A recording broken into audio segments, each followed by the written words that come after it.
format of this meeting is a 10-minute speaker, a 10-minute coffee break, and then a main speaker. Tonight, our first speaker is... Oh, got the names again. Marty. Help me welcome Marty.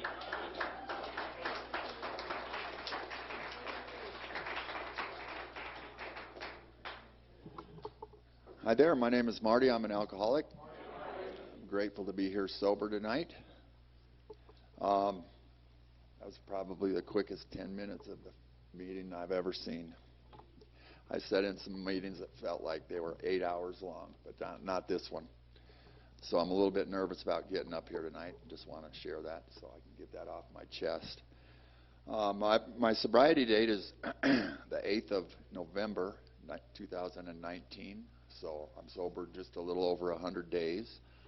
And I really feel like I owe my life to Alcoholics Anonymous at this point. I'm pretty sure that I would be, I've drank and drugged enough to earn a place over at the cemetery by now, and here I am, upright and breathing and sober on top of that. So I'm very fortunate.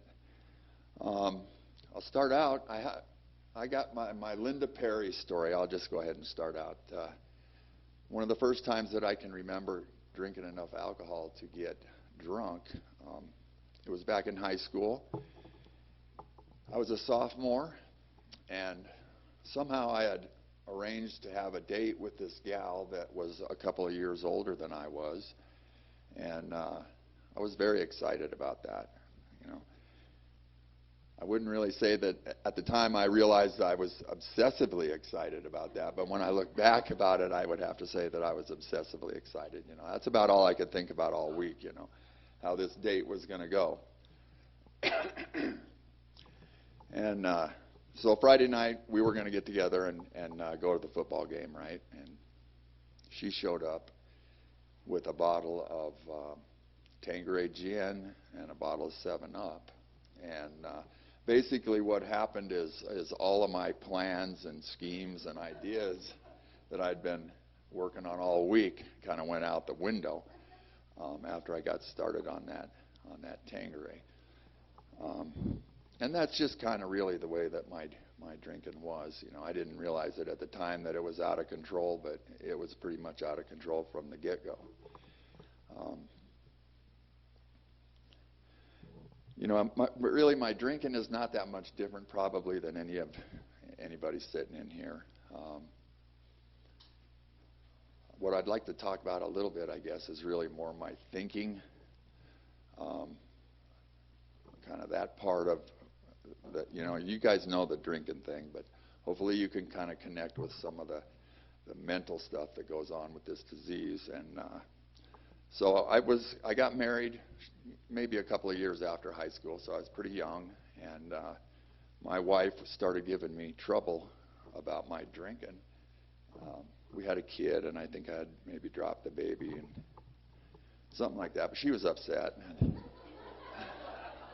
Anyways, when she started giving me the heat about my drinking, I distinctly remember thinking to myself, I didn't say this out loud, but I thought, this bitch has got to go.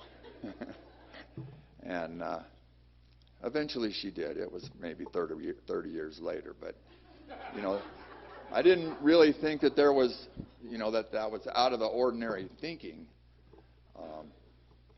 But looking back, I think that's pretty insane now, I think. But anyways, maybe 3 or 4 years later, I came into contact with Alcoholics Anonymous. We get here a lot of different ways. I happen to get here behind the judge. And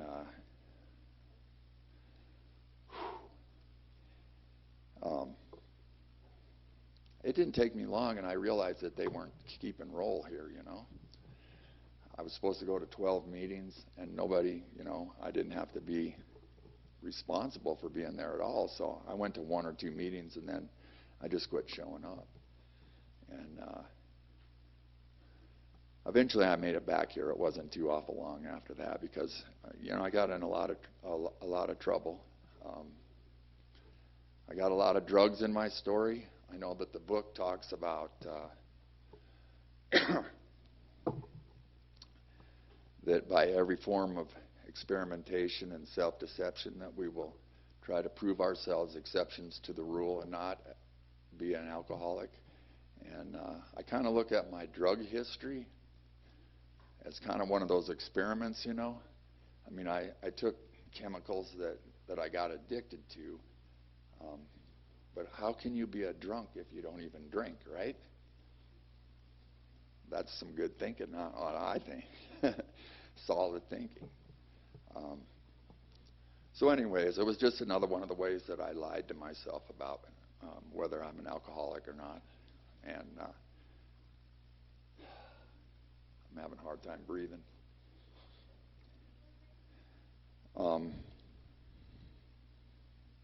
Anyways, I don't know. Let's fast forward about 20 years later, and I was living in Colorado at the time, and I remember I had bounced in and out of AA for 20 years back there, and I was begging a guy to be my sponsor, actually. I said, Ray, I will do whatever you tell me to do if you'll just sponsor me. And first thing he told me to do was to move to Prescott, Arizona. And I'd never heard of this place. I had a family. I had a business. I had a home. All of these things. Granted, they were all in shambles, but, you know, it took me 3 or 4 days to steal enough money to get here. But I got here. And I got sober for about 4 years that time. And my sponsor, he's sitting over here. I met him then. He's been my sponsor since '99, I guess that was, so about 20 years. And big difference in my sobriety when I got a sponsor. Had a lot of sponsors, actually. But the real key for me is, you know, there's a difference between having a sponsor and letting yourself be sponsored. And that's one of the things I kind of got going on today is that I've been beat up bad enough that where I'm willing to listen and try and live sober. Thanks.